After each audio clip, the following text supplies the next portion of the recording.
Commander Alice Wright stared at the alien ships through the main view screen of her vessel. She had never seen anything like them before. 3 sleek metallic crafts with strange blue lights pulsing along their hulls approached her ship, the ESF Dauntless. What had begun as a routine survey mission to the outer edges of the solar system was about to change the course of human history. "Any response to our hails?" she asked, trying to keep her voice steady. Communications Officer Jack Miller shook his head. "Nothing, Commander. They're receiving but not answering." Alice took a deep breath. Humanity had prepared for this moment, theoretically. First contact protocols had been established decades ago, but facing the reality of an alien presence made all those training simulations feel inadequate. "Keep broadcasting peaceful intentions on all frequencies," she ordered. "And inform Earth. Command immediately." The alien vessel suddenly accelerated, forming a triangle around the Dauntless. Before Alice could issue another command, a beam of purple energy shot from the lead ship, striking their engine section. "We've lost propulsion," shouted Engineer Sam Cole from his station, as alarms blared throughout the ship. "They didn't even warn us." Alice gripped her chair as another beam hit, this one disabling their weapons systems. "All hands, prepare to be boarded," she announced over the intercom, her mind racing through options that were quickly disappearing. Within minutes, strange beings in metallic suits teleported onto the bridge. They stood nearly 7 feet tall with 4 arms and skin that shifted colors like oil on water. Their helmets concealed any facial features, but their body language suggested military precision. One stepped forward, raising a device that projected a 3-dimensional image of a massive space station shaped like a wheel with 12 spokes. "Humans," the translator device around its neck spoke in stilted English. "You have violated Galactic Council territory. Your species will submit to standard quarantine protocols." "We weren't informed of any territorial boundaries," Alice responded, firmly. "We're on a peaceful mission of exploration within our own solar system." The alien made a gesture that might have been dismissal. "Ignorance of Council law is not recognized as valid defense. Your species has been observed but deemed unready for contact. Recent expansion activities have accelerated timeline. You will be detained for questioning." Before Alice could protest further, a strange field enveloped her and several crew members. The world dissolved around them. President Gary Nichols sat in the White House Situation Room, surrounded by his top military and scientific advisors. The screen showed multiple alien vessels now in Earth orbit, their designs matching the ships that had captured the Dauntless. "What are our options?" he asked, his face grim. Defense Secretary Patricia Miller pointed to satellite imagery. "Their technology appears far beyond ours, Mr. President, at least on the surface. They've positioned ships over major capitals worldwide and have jammed most military communications." "And Commander Wright?" the President asked. "No word since." "Her crew was taken," General Kevin Shaw replied. "But we have activated Protocol Midnight as per your authorization." The President nodded slowly. Protocol Midnight, the contingency plan developed after decades of studying recovered alien technology and preparing for potential hostile first contact. Most citizens had no idea it existed. The main screen flickered, showing an alien face.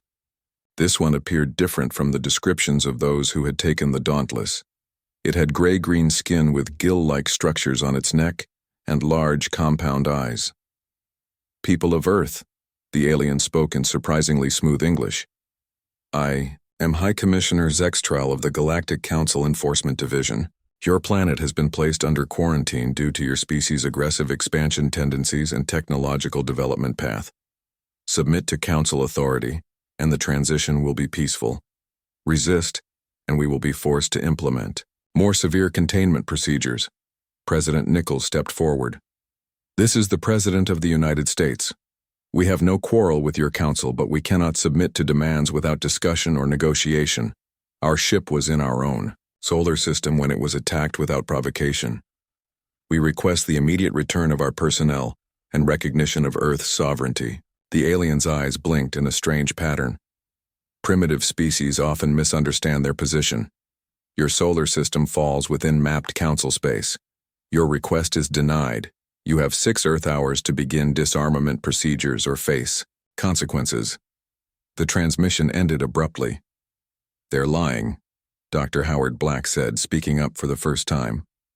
The physicist had spent 20 years studying recovered alien technology in underground facilities. "Based on the artifacts we've studied, the Council has no legitimate claim to our system. This is a resource grab." The President turned to General Shaw. "Activate all Thanatos platforms and get me Captain Peters. It's time to show these Council representatives that Earth isn't as primitive as they think."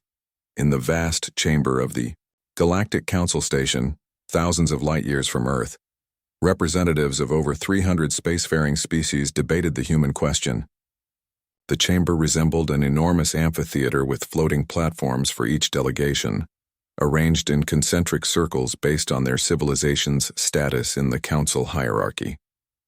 Shirna, the Vrul representative from a species known for their diplomatic skills, raised her four-fingered hand to speak. "The approach to the humans violates our own first contact protocols," she said, her melodic voice carrying through the chamber.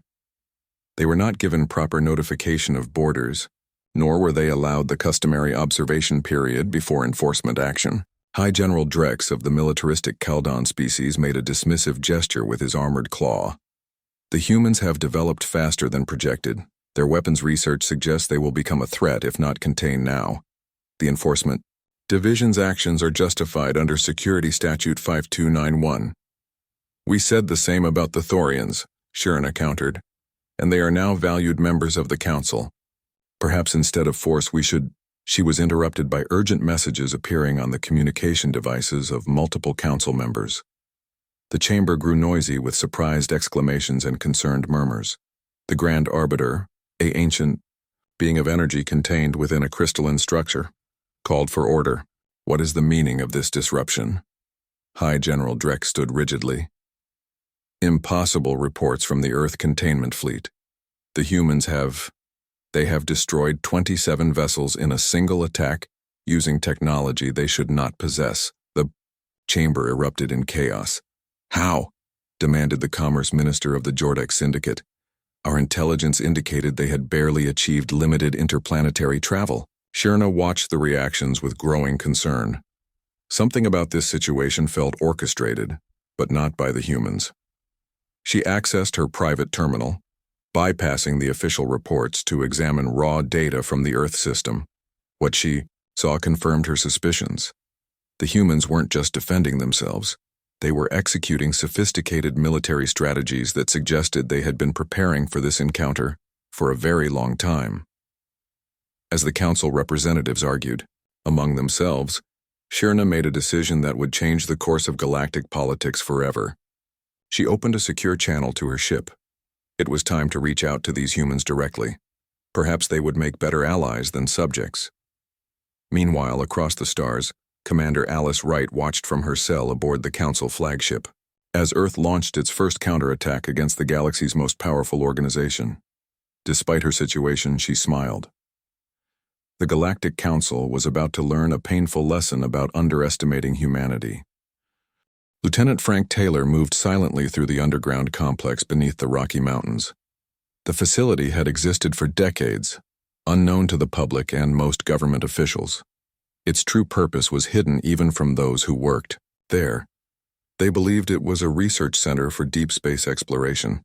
In reality, it housed Earth's secret weapons against alien threats. Frank placed his palm on a scanner. A door opened, revealing a vast chamber filled with strange devices and hushed conversations. Scientists and military personnel worked side by side, their faces tense but determined. "Protocol Midnight is fully activated," Frank announced to the room. "All systems green." Defense Secretary Patricia Miller approached him, her normally composed face showing rare signs of stress. "The Council ships have begun positioning themselves over major population centers. They're transmitting ultimatums to every government. On Earth. They think we're helpless," Frank said. "Perfect," Patricia nodded. "The President is stalling them with diplomatic talk. It's time to show them what humanity has been preparing for." She led Frank to a sealed door at the back of the chamber. After another security scan, they entered a smaller room where a single device sat on a pedestal. It looked simple, a silver sphere about the size of a basketball etched with complex patterns. The Thanatos system is ready, Patricia said. Dr. Black says all satellites are in position. Frank studied the sphere. Hard to believe something so small can create singularities. 20 years of reverse engineering alien tech, Patricia replied. All because we shot down that scout ship in 1989 and kept it quiet. Frank's communication device beeped. Captain, Peters has launched her rescue mission. It's time to activate Phase 1. Patricia pressed her hand against the sphere. It began to glow with soft blue light. May God help us all. Commander Alice Wright paced in her cell aboard the Council flagship. The space was small but surprisingly comfortable, with a bed, basic facilities, and a force field instead of bars. She had been separated from her crew and questioned repeatedly about Earth's defenses, technological capabilities, and government structures. The aliens seemed particularly interested in how quickly humans had progressed from early flight to space exploration. Alice had been careful with her answers, revealing only what they would already know from observation. She kept humanity's secrets close. A subtle vibration ran through the ship. Then another. Alarms began to sound in the distance. Alice smiled, slightly. Earth was fighting back. The force field suddenly flickered and died. Standing in the doorway was a woman in a black combat suit with no insignia. Captain Diane Peters. Commander Wright, Diane said with a nod. Ready to go home? How? Did you get aboard? Alice asked, already moving toward the door. Experimental cloaking technology, Diane explained, handing Alice a weapon. They never saw us coming. The rest of your crew is being extracted by my team. They moved quickly through the corridors. The ship was in chaos, with alien crew rushing to battle stations. Through the windows, Alice could see Earth far below, and the flashes of light that indicated space combat. What's happening down there? She asked. We're hitting them with everything we've got, Diane replied. The Thanatos devices are creating mini-singularities that tear their ships apart. General Shaw launched the Solar Defense Fleet from their hiding spots on Mars and the asteroid belt. They reached a small airlock where 3 more operatives in black suits waited with the rest of Alice's rescued crew. A sleek shuttle was docked outside, unlike any spacecraft Alice had seen before. Is that? Alice began. Reverse engineered, Diane confirmed. Welcome to the Real Earth Space Force, Commander. Dr. Howard Black watched the battle unfold on the massive screens in his laboratory beneath the Arctic ice. For 30 years, he had led the secret program to study and adapt alien technology from recovered crashes. Now his work was Earth's last line of defense. The counter-signal is working, his assistant Lisa Brown reported. Their telepathic communications are breaking down. Howard nodded, studying the data streams. The aliens of the Galactic Council relied heavily on instantaneous telepathic links between ships and commanders. The disruption signal he had designed was forcing them to fall back on more primitive communication methods. Their formations are breaking apart, Howard noted. They didn't expect us to know their weaknesses. Sir, Lisa said urgently, we're detecting a new energy signature. Something big is coming through their faster-than-light corridor. Howard frowned. The screens showed a massive vessel emerging near the moon, dwarfing the other council ships. Their flagship. They're escalating. He turned to his secondary console and activated a secure channel to President Nichols. Mr. President, they've brought in reinforcements. It's time for Phase 2. President Gary Nichols stood in the Situation Room watching the battle in Earth orbit.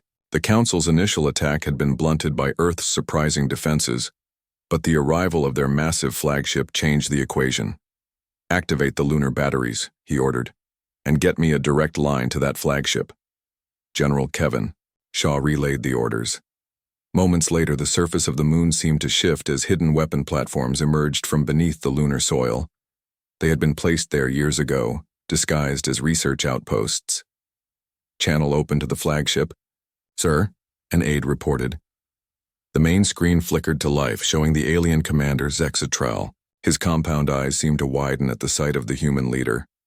This is President Nichols of Earth, Gary said firmly.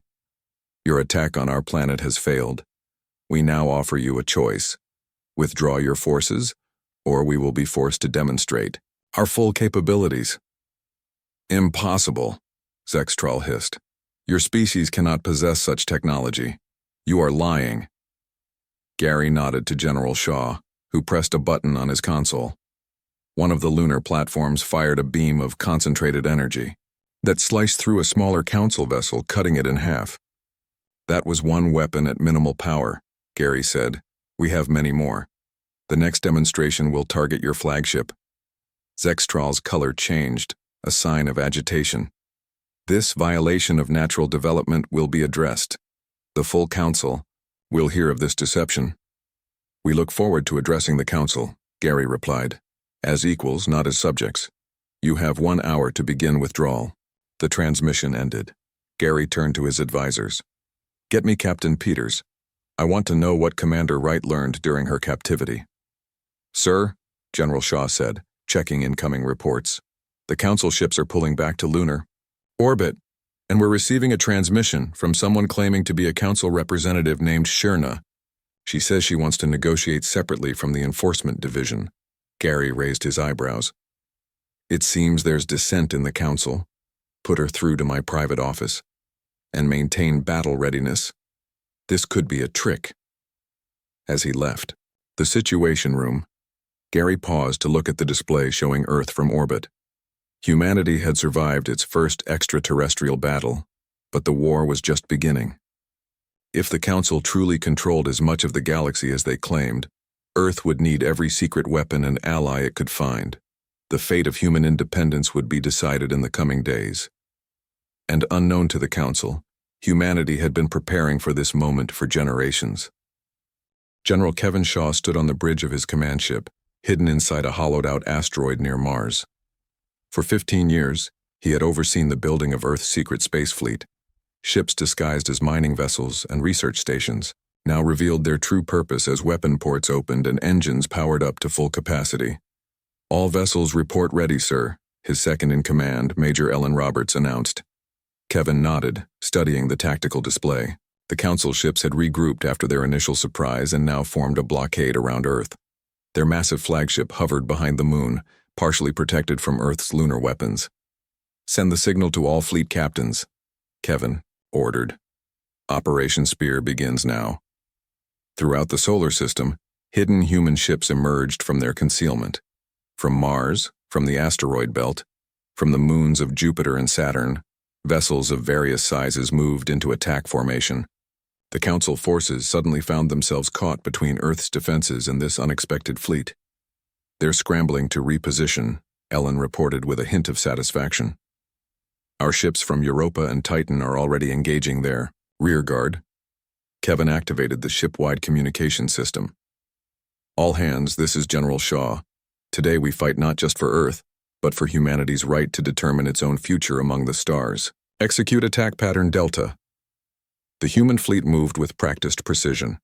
Years of secret drills had prepared them for this moment. The Council ships, accustomed to overwhelming less advanced civilizations with their technology, found themselves facing an enemy that understood their tactics and had counters ready. Thanatos devices activating now, Ellen announced. Across Earth orbit, the gravity manipulation devices powered up simultaneously. Council ships suddenly found themselves caught in localized gravitational anomalies. Metal twisted and hulls buckled. As the fabric of space itself seemed to fold around them, within minutes 27 Council vessels had been torn apart. Direct hit on their communication ship, a tactical officer called out. Their coordination is breaking down. Kevin allowed himself a small smile. The element of surprise had worked perfectly. Now came the hard part, sustaining the attack against what was still a technologically superior enemy.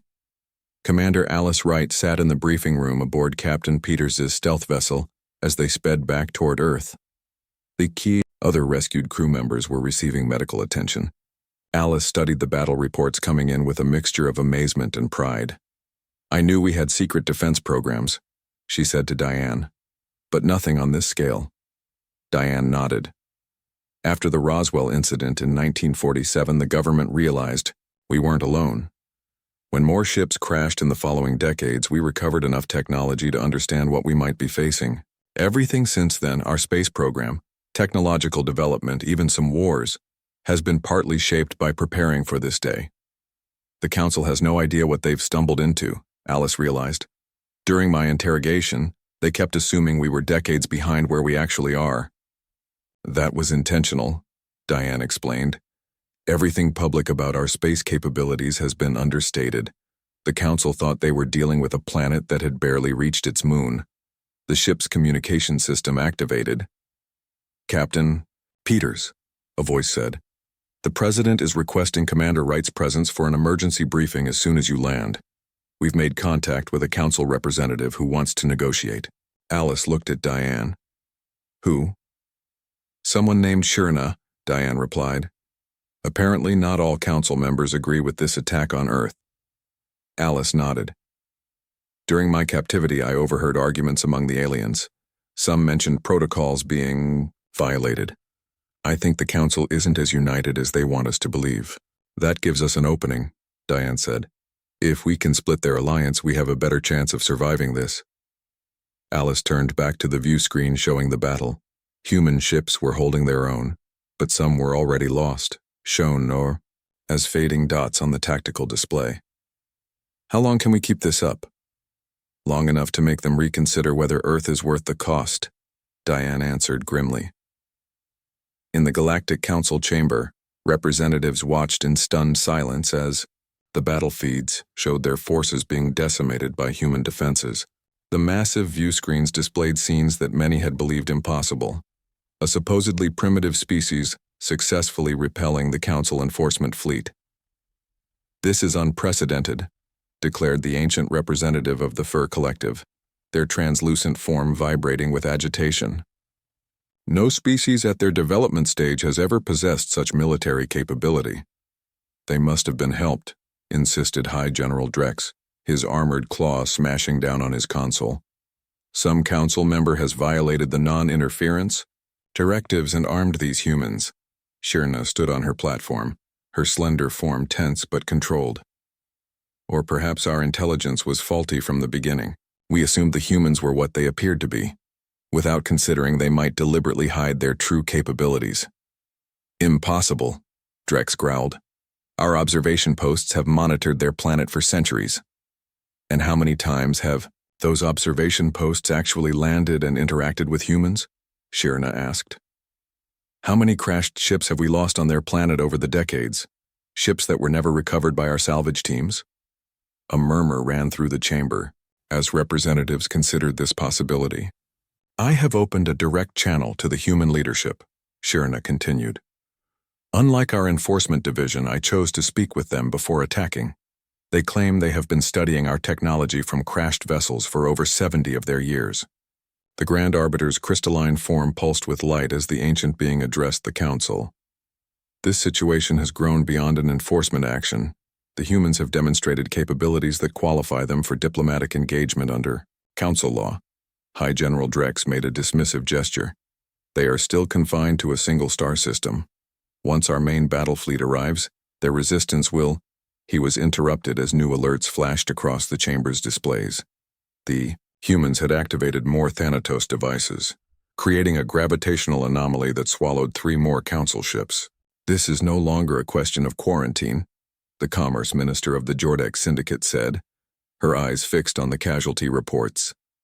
We are now engaged in full-scale war with a species that clearly understands our technology well enough to counter it. The economic impact of a prolonged conflict would be devastating. Shirna seized the moment. I move for an immediate cessation of hostilities and the opening of formal diplomatic relations with Earth. Seconded, called out the representative of the Thorians, a species that had itself faced Council aggression in the past. The Grand Arbiter's light pulsed as the being considered. The motion will be put to vote. This Council must decide if humans are to be enemies or potential allies. As the representatives cast their votes, Shirna's private communication device activated. A message from Earth's President Nichols appeared. We come in peace, but we do not surrender to threats. If the Council wants war, they will learn that Earth has teeth. Shirna looked back at the battle displays. The humans were proving that statement true with every passing moment. Dr. Linda Rodriguez adjusted her glasses and took a deep breath. As Earth's leading xenolinguist, she had spent years studying recovered alien communication systems. Now she was about to use that knowledge on a scale no one had imagined. The RAIM, secure room beneath the United Nations building, hummed with equipment. President Nichols stood nearby, watching as Linda prepared to address the Galactic Council directly. "Are you ready, Doctor?" the President asked. Linda nodded. "The translation matrices are calibrated for all 27 major Council languages. They'll understand exactly what we're saying, with all the proper cultural nuances." "Good, President," Nichols said, "because we need to make our position very clear." Linda activated the transmission system. Her message would bypass the Council's military command, reaching their political chamber directly. The screens lit up, showing the vast amphitheater filled with representatives of hundreds of alien species. "Members of the Galactic Council," Linda began, her voice steady despite her racing heart. "I am Dr. Linda Rodriguez of Earth. We address you directly to end this unnecessary conflict." The alien representatives stirred, clearly surprised by the direct communication. Linda continued. Her words translated simultaneously into the various Council languages. "For over 70 years, our world has quietly studied the vessels your civilizations have lost on our planet. We have learned much about your technologies, your languages, and your political structures. We have also documented numerous violations of your own laws by Council members." She pressed a button, and images appeared on the Council's screens, records of alien ships capturing humans, performing experiments, and violating Earth's sovereignty long before official contact. "These illegal actions gave us both knowledge and motivation to prepare defenses. We did not seek this conflict, but we were ready when it came." Linda leaned forward, her expression firm. "Earth demands immediate recognition of our sovereignty, reparations for the unprovoked attack on our planet, and a seat at the Council table. Should these terms be rejected, we will release evidence of corruption and war crimes to all Council species simultaneously." The Council chamber erupted in chaos. Linda switched off the main transmission, but kept the receiving channels open to monitor the reaction. President Nichols nodded with satisfaction. "Well done, Doctor. Now we wait to see which factions emerge." "They're already dividing," Linda observed, watching the alien representatives forming heated discussion groups. "The militarists want to escalate, but the commercial interests seem concerned about the cost of continued conflict." "Perfect," the President said. "And Ambassador Bennett? His ship will reach the Council station in approximately 3 hours." Commander Alice Wright stood on the bridge of her new vessel, the ESF, defiant. After being rescued from the Council flagship, she had been given command of one of Earth's advanced ships, built with reverse-engineered alien technology. "Commander," her communications officer called, "we're receiving a transmission from a Council ship. They're requesting to speak with you specifically." Alice raised an eyebrow. "Put it through." The screen displayed a slender alien with blue-tinted skin and large, expressive eyes. She recognized the species from her captivity. "Of Rule." "Commander Wright," the alien said. "I am Counselor Shurna. I voted against the attack on your planet and wish to establish direct communication with your species." Alice studied the alien carefully. "What do you propose, Counselor?" "The Council is divided on how to proceed," Shurna explained. "Some wish to send our main battle fleet to crush your resistance. Others recognize that approach would be costly and ultimately futile." "They're beginning to understand us better," Alice noted. Shurna's expression changed subtly. "I believe Earth has been misjudged. There are many species in the Council who faced similar treatment when first contacted. Surrounded, threatened, forced to submit.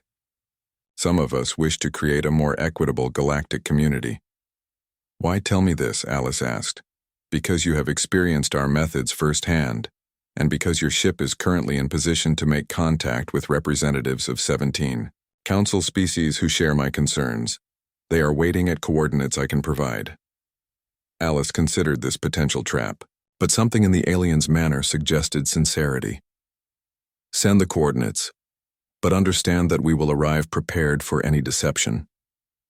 I would expect nothing less from humans, Shirna replied, with what might have been respect in her. Sorry, sir. Steve Bennett adjusted his tie as his ship approached the massive council station. As Earth's newly appointed ambassador, he carried the hopes of his planet with him. The vessel he traveled on was unlike anything humans had publicly acknowledged possessing. Sleek, fast, and incorporating technologies the Council believed impossible for Earth to have mastered. "We're being hailed," his pilot reported. "They're demanding identification and purpose." "Show them everything," Steve replied calmly. The pilot activated their exterior lights, illuminating the Earth insignia and diplomatic markings. Then he transmitted their identification, including specifications of their vessel that would shock the Council observers. "Ambassador Bennett," a voice came through the communication system, "your presence is unexpected. The Council is currently in emergency session regarding Earth." "Perfect timing," Steve replied. "Please inform them that Earth's representative has arrived to address their concerns in person." As the ship docked at the station, Steve reviewed his briefing materials one last time. Intelligence gathered over decades from crashed ships, abducted humans who had returned, and secret observations of alien activities near Earth had given him extraordinary insight into Council politics. His security team, all armed with weapons based on alien technology, formed around him as the airlock opened. Waiting beyond were several Council security officers, their posture betraying their surprise at the human's appearance. "Ambassador Bennett of Earth," Steve announced formally. "I request immediate access to the Council chamber." The lead alien hesitated, then nodded. "Follow me. Your arrival has caused considerable discussion." As they walked through the massive station, aliens of various species stopped to stare at the humans. Steve maintained a dignified expression, but noted every detail of the station's layout, security systems, and population. When they reached the entrance to the Council chamber, Steve turned to his security team. "Wait here. This part I do alone." He straightened his shoulders and stepped through the massive doors. Inside, hundreds of alien representatives fell silent as the human walked confidently to the center of the chamber. Steve looked around at the assembled species and allowed himself a small smile. "Distinguished representatives of the Galactic Council, my name is Steve Bennett, Ambassador of Earth. We've been watching you longer than you've been watching us." The Grand Arbiter's crystalline form pulsed with light. "Your presence here is unprecedented, Ambassador. No species has ever approached the Council in this manner. Earth is unlike any species you've encountered," Steve replied. "We come seeking peace, but we will not be subjugated. The choice before you is simple. Recognize Earth as an equal partner in galactic affairs or continue a conflict that will benefit no one." As murmurs spread through the chamber, Steve activated a small device in his pocket. Throughout the station, hidden transmitters began broadcasting Earth's evidence of Council corruption directly to the communication devices of every being present. The diplomatic battle for Earth's future had begun. The Council chamber erupted into chaos. Hundreds of alien representatives shouted, argued, and demanded explanations as the evidence of corruption spread through their communication devices. Ambassador Steve Bennett stood calmly in the center, watching the political earthquake he had triggered. "Order!" The Grand Arbiter's crystalline form pulsed with bright light. "We will have order in this chamber." Gradually, the noise subsided. The massive view screens around the chamber displayed documents, recordings, and transaction records, all showing how certain Council members had manipulated policies for personal gain. "These accusations are false," declared High General Drex, his armored claw striking his console. "The humans have fabricated this evidence to divide us." Steve shook his head. "Everything we've shared comes from your own secure networks. For decades, your ships have visited Earth, sometimes crashing on our surface. We recovered your data cores, your communication logs, your private records. We learned how the Council truly operates." Counselor Shirna stood on her platform. "I have independently verified some of these documents. They are authentic. The attack on Earth was not about quarantine protocols. It was about certain council members wanting to seize control of their unusually resource-rich solar system. The hall filled with angry murmurs as more representatives reviewed the evidence. The Commerce Minister of the Jordex Syndicate rose to speak. These humans have shown not only military capability, but political insight that surpasses many established council members. I move to immediately end hostilities and open formal diplomatic relations. Seconded, called several voices. High General Drex stood rigidly. The humans remain a potential threat. Their technological development has been unnaturally accelerated. The Drev Imperium calls for their immediate containment through superior force. And how many more ships are you willing to lose, General? Steve asked quietly. Earth's defenses are only partially deployed. We prefer peace, but we are prepared for prolonged conflict if necessary. The Grand Arbiter's light pulsed rhythmically, a sign of deep consideration. A vote will be taken. The Council must decide if Earth is to be welcomed as a potential member or treated as a threat to galactic stability. Commander Alice Wright guided her ship toward the coordinates Shirna had provided. The ESF Defiant moved cautiously, weapons ready as they approached what appeared to be a small space station hidden in an asteroid field. Multiple ships detected, her tactical officer reported. 17 distinct vessel types, all powered. Down, they appear to be waiting. Open a channel, Alice ordered, to all vessels. This is Commander Wright of Earth. We come in response to Counselor Shirna's invitation. The main screen activated, showing a diverse group of alien representatives gathered in what looked like a conference room. Alice recognized several species from her time in captivity. Commander Wright, said a reptilian being with iridescent scales. I am Ambassador Krell of the Thorian Collective. Like many gathered here, my species faced Council aggression when first contacted. We have watched Earth's resistance with great interest.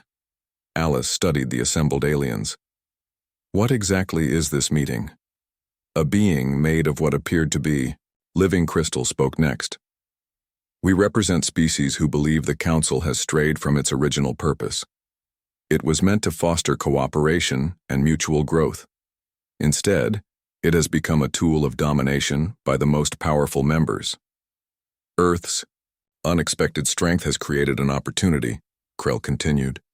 17 of us are prepared to declare independence from the Council, forming a new alliance based on mutual respect and non-interference. We invite Earth to join us as a founding member. Alice's eyes widened slightly. That's a significant proposal. I'll need to consult with my government. Of course, Krell nodded. But be aware, the Council will soon vote on Earth's status. If they decide against you, their main battle fleet will deploy. Even with your impressive defenses, the cost would be tremendous. Then we'd better work quickly, Alice replied. In the White House Situation Room, President Nichols received the reports from both Ambassador Bennett and Commander Wright simultaneously. The Council is voting on our status even as we speak, he told his advisors, and we have an offer to join a breakaway alliance of 17 species. Defense Secretary Patricia Miller frowned. Can we trust either group? For all we know, this could be an elaborate trap. Dr. Howard Black shook his head. The evidence suggests otherwise. Our analysis of their communication patterns indicates genuine division within the Council. The species contacting Commander Wright have all experienced similar treatment to ours. The President nodded slowly. Then we need to act decisively. Contact Commander Wright. Tell her to accept the alliance offer conditionally. And get me a direct line to Ambassador Bennett. Steve Bennett received the President's message just as the Council vote concluded. The result was displayed on the massive screens. 162 species voted to welcome Earth as a potential member. 118 voted for continued military action, and 43 abstained. The Grand Arbiter's voice resonated through the chamber. The Council has spoken. Earth will be granted observer status while terms of potential membership are discussed. All hostile actions will cease immediately. High General Drex stood, his posture rigid with anger. The Drev Imperium rejects this decision. We will not stand by while a dangerous species is welcomed into galactic society. Then perhaps the time has come for a new approach to galactic governance, Steve replied, activating his communication device. On cue, Commander Wright's transmission reached the Council chamber. "Attention, Galactic Council," Alice said, her image appearing on the main view screen. "I am currently meeting with representatives of 17 Council species who have chosen to form an independent alliance. Earth has accepted their invitation to join as a founding member." The chamber erupted once more. The Grand Arbiter's form pulsed rapidly. "This is unprecedented. No species has ever broken from the Council in this manner." "Perhaps that's why change is necessary," Steve said firmly. "Earth offers the Council a choice. Reform your governance to truly represent all species, or watch as more members join our new interstellar cooperative." 6 months later, Commander Alice Wright stood on the observation deck of the new interstellar cooperative headquarters, built in Earth orbit. Beside her stood Councillor Shierna and Ambassador Krell. 32 species now, Alice noted, watching. Ships of various designs moving through space around them. The Council never expected such a chain reaction. "They underestimated the dissatisfaction among the lesser species," Shierna replied. "When Earth showed it was possible to stand against them, many found their courage." On the deck below, President Nichols signed the founding charter of the Interstellar Cooperative, alongside representatives of the member species. Earth's flag was raised among those of their new allies. "The Council has already begun reforms," Krell noted. "Your strategy worked better than anyone could have predicted." Alice smiled slightly. "Humanity's greatest weapon was never our hidden arsenal. It was our ability to adapt and our determination to remain free." A staff officer approached and saluted. "Admiral Wright, your ship is ready for departure." Alice nodded. Her promotion had come with a new mission, captaining Earth's first true interstellar vessel on a journey to find other civilizations before the old Council could subject them to quarantine protocols. As she looked out at the stars, Alice felt a sense of pride. Earth had not only survived first contact, it had changed the course of galactic history. The species that had been dismissed as primitive had rewritten the rules of interstellar politics in less than a year. And this was only the beginning of humanity's journey among the stars.